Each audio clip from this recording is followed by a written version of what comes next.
Your fellow RN smells of alcohol and asking you to help sign off on multiple med errors. What is the correct course of action? And what ethical principle does your decision demonstrate? It's a tough workplace issue, but there is a clear course of action here. We'll circle back to this one at the end. Subscribe to this channel right under the video so you can study with us for your nursing licensure exam. We've got a quick nursing ethics hotshot for you today, so let's dive in with the next-gen NCLEX style questions.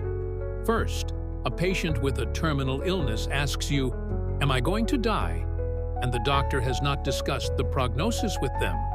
What is an appropriate response from you? These are tough. Remember, you need to acknowledge the patient's concern and feelings directly. Maintain an open and empathetic therapeutic relationship without shutting down communication.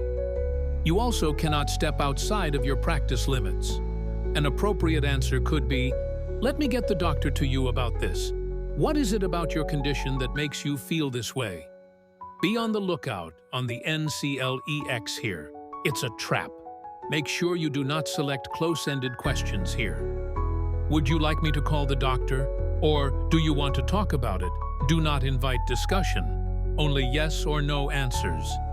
An open-ended question invites discussion and builds a therapeutic relationship during a difficult time for your patient. Next question.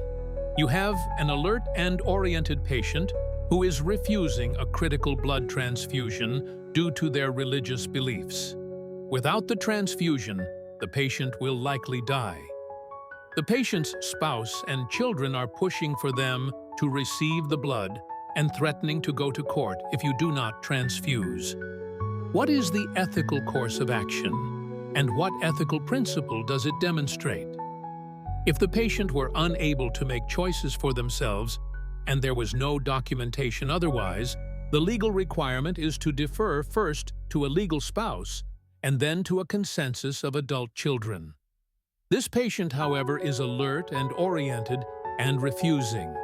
This is a demonstration of the ethical principle of autonomy, the patient's right to dictate their own health care. Religious refusals for blood, food, or medication are deeply personal beliefs and, if ignored, might leave the patient feeling disconnected from their faith and religious community.